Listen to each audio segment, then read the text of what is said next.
O, eto na, makinig kayo mga SSS members. Magandang balita ha, dahil up to 20,000 pesos pwede nyo nang makuha at ma-avail sa SSS. Yes po mga ka-vlogs, no, nagsimula na nga po ang pagtanggap ng aplikasyon ng SSS, no, ayon po sa kanilang anunsyo sa kanilang official Facebook page.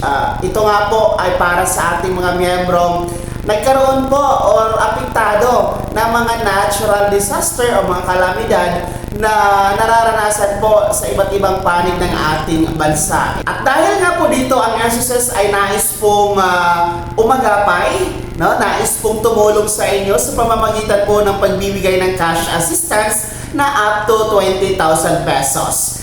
Ito po ang tinatawag na emergency loan mga ka-vlogs. Yes! From the word emergency, talagang kailangan natin ito, no? And ang emergency loan natin mga ka-vlogs ay hindi naman po siya naiiba sa calamity loan. Medyo hawig na hawig lamang po ang kanilang descriptions mga ka-vlogs. Okay? So the emergency loan ay maaari nga pong mag-apply na, bukas na po ito, simula po ngayong Disyembre. And ang kagandahan dito, isang taon po ito na pwede nyong i-apply hanggang December 10, 2026 pa po ito magtatapos, or kung kailan po i-anunsyo na ititigil na ang aplikasyon para sa emergency loan na mga ka-vlogs.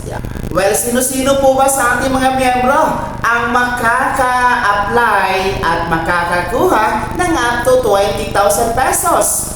Sila po yung mga miyembro meron pong contributions ng 36 months mga ka-vlogs. Okay? So 36 months contribution, that is equivalent to 3 years na contribution.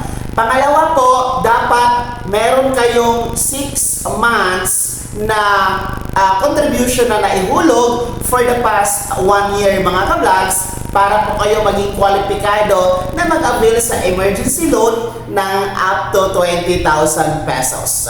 At kung umabot na nga po kayo dyan sa 36 months contribution and at least 6 months contribution for the past 12 months, ay maaari na nga po kayo mag-apply sa pamamagitan ng inyong my.sss portal mga ka-vlogs, no?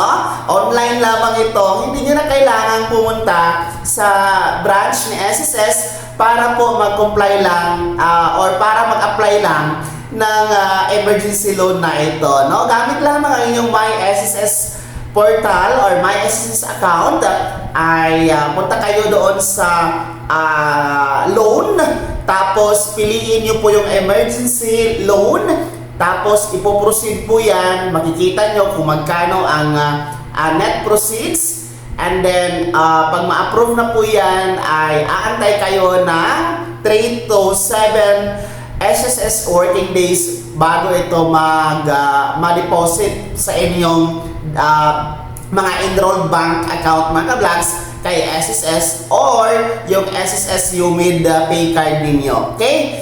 And ang kagandahan dito sa ating emergency loan, ang interest po dito ay nasa 7% lamang.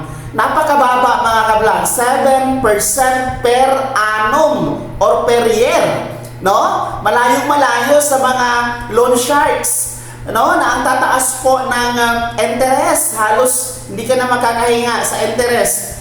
Pero dito sa SSS Emergency Loan, 7% lamang per annum. Kaya napakababa lamang at napaka-protektado po ang ating magiging loan sa SSS. Sinasabi po natin up to 20,000 pesos kasi nga po depende ito sa inyong monthly contribution na na-record sa system ni SSS, no? Lilinawin lang natin, hindi po lahat na makakakuha ng 20,000 pesos. Depende po sa monthly contribution ninyo. Pero up to 20,000 pesos po yan, maximum mga ka-vlogs, no? Para klaro lang. Kasi yung iba, nagsasabi na, sinasabi niyo na 20,000 ang makukuha, bakit sa akin 10,000 piso lang? Kaya nga sinasabi natin up to 20,000 pesos. So yun po yung dapat intindihin natin mga ka-vlogs. At yan nga po ay i-deposit automatic sa inyong enrolled na bank account, no, kay SSS, o di kaya naman po yung inyong mga my SSS card kasi naka-link na po yan sa bangko, no, ATM card na din po yan yung ating mga SSS Humid Pay card, no, kung saan nga po na-enroll ang inyong bank, no, sa system ng SSS. Doon po yan automatic na i-disburse or i-credit mga ka-vlogs. Kaya apply na kayo para sa ating mga ka-vlogs na yung mga nasalanta na mga nagdaang bagyo, nagdaang mga lindol, no? Ano pang mga basta under state of calamity ha, ang inyong area, ang inyong lugar.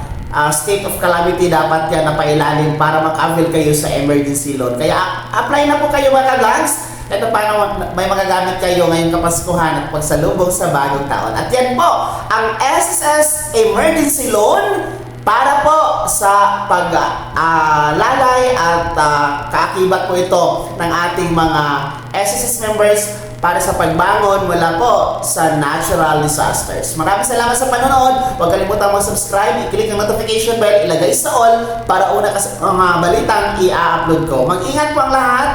Merry Christmas in advance and advance Happy New Year. God bless us all.